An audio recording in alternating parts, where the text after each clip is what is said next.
मैदानों में बारिश से यूपी के अलग अलग जिलों में बाढ़ जैसे हालात हैं। नोएडा में यमुना का पानी थोड़ा कम हुआ है, लेकिन खतरा अभी टला नहीं है। यूपी के दूसरे कई जिले से भी बाढ़ से प्रभावित हो चुके हैं। एक रिपोर्ट आपको दिखाते हैं।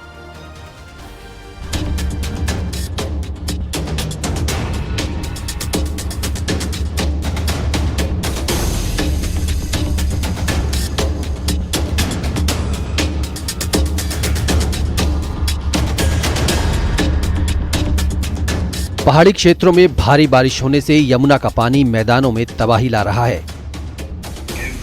मथुरा में यमुना के रौद्र रूप से दर्जनों कॉलोनियों में पानी भर गया।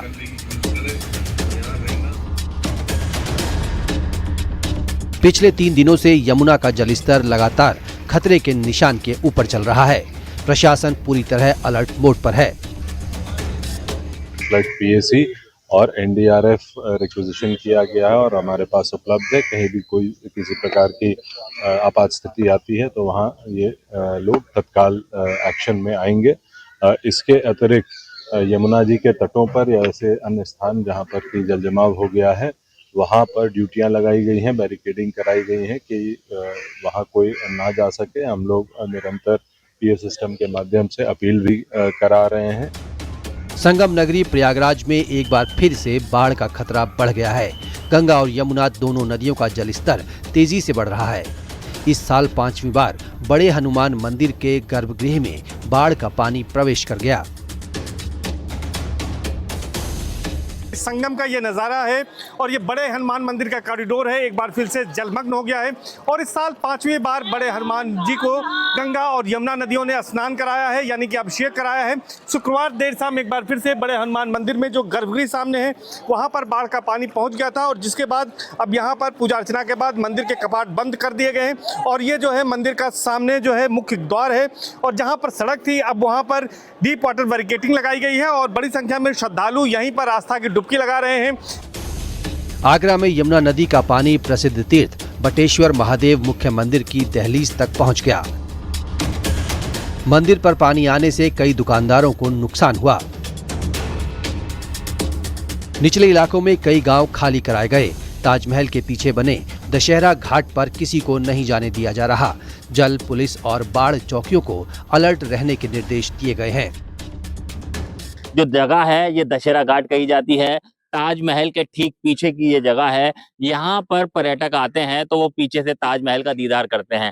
ठीक उसके बराबर से ही यमुना नदी बहती थी, लेकिन जिस तरीके से लगातार यमुना का जल स्तर बढ़ रहा है तो उसके बाद से इस जगह पर भी 3 से 4 फीट तक पानी भर चुका है।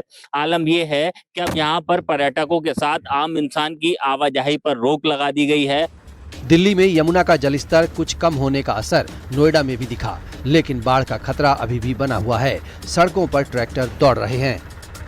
न्यूज 18 की टीम इस वक्त नोएडा के सेक्टर 135 नंगला वाजिदपुर में है और आपको ट्रैक्टर की सवारी करके दिखाएंगे स्थिति कैसी है। यहाँ पर 1000 से ज्यादा फार्म हाउस है और सभी लबालब भरे हुए, करीब 4 फीट से 5 फीट पानी है। और आप तस्वीरें देखेंगे, लगभग जो लोग हैं वो सुरक्षित स्थानों पर जा चुके हैं, लेकिन जो लोग फंसे हुए हैं या जो लोग यहाँ के ग्रामीण है, लोकल है, वो सभी लोगों को निकाला जा रहा है। हमीरपुर में यमुना और बेतवा नदी में बांधों से पानी फिर छोड़ा गया है। दोनों नदियों में 4.63 लाख क्यूसेक पानी छोड़ा गया। ऊपरी इलाकों में हो रही लगातार बारिश के चलते बांधों से पानी छोड़ा जा रहा है। कानपुर में गंगा का जलस्तर फिर से खतरे के निशान को पार कर गया। नरोरा बांध से लगभग 3.30 लाख क्यूसेक से ज्यादा पानी छोड़ा गया। यही वजह है कि गंगा के घाटों को बैरिकेडिंग लगाकर बंद कर दिया गया।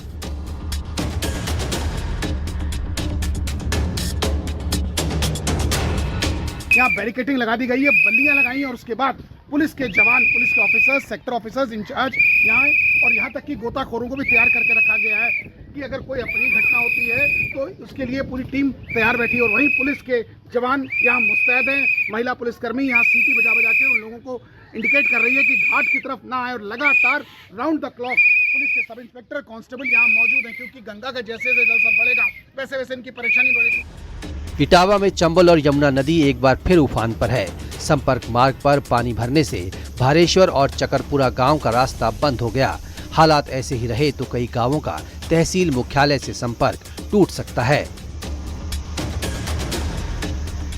हरदोई में गर्रा नदी का पानी तेजी से बढ़ रहा है, जिससे तटवर्ती इलाकों में बाढ़ के हालात हैं। बारिश और बैराजों से छोड़े गए पानी के कारण गर्रा नदी उफान पर है।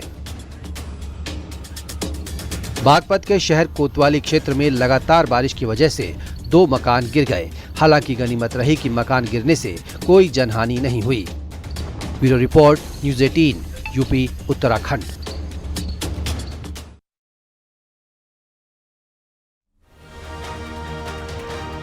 दस दिन के गणपति उत्सव का आज समापन हो गया है। मुंबई में बप्पा के विसर्जन के लिए लोगों का हुजूम उमड़ पड़ा। एक रिपोर्ट आपको दिखाते हैं।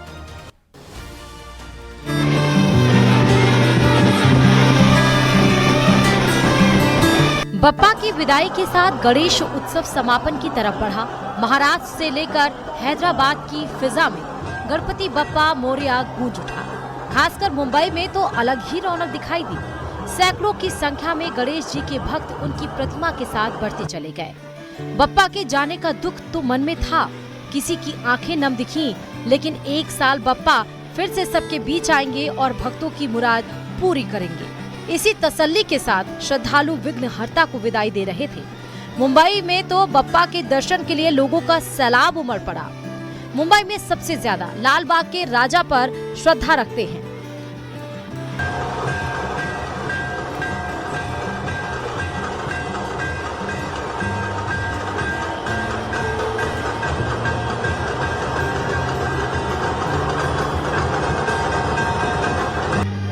दस दिनों तक पंडाल में लाखों लोग उनके दर्शन के लिए आते हैं। अब अनंत चतुर्दशी के दिन लालबाग के राजा का भी विदाई का समय आ चुका था। उनकी विसर्जन यात्रा में लोगों का हुजूम उमड़ पड़ा। सड़कों पर पैर रखने की जगह नहीं मिली। रास्ते भर में गणपति पर फूलों की वर्षा जारी रही। ढोल ताशों और गणपति बप्पा मोरया के जयकारों के साथ माहौल भक्तिमय हो उठा। गणेश चतुर्थी के समापन पर हर साल हजारों भक्त गिरगांव चौपाटी पर गणपति को विदा करने के लिए जुटते हैं। मुंबई में बीएमसी और पुलिस ने विसर्जन के लिए तैयारी की थी। शहर भर में 12,000 से ज्यादा मंडलों और घरों के गणपति स्थापित किए गए थे। हैदराबाद में भी गणपति उत्सव की 10 दिनों तक धूम मची हुई थी। अलग अलग जगहों पर गणेश पंडाल बने थे। यहाँ एक पंडाल में 69 फीट के गणपति बनाए गए थे। क्रेन की मदद से बप्पा का विसर्जन किया गया। Bureau report, news 18।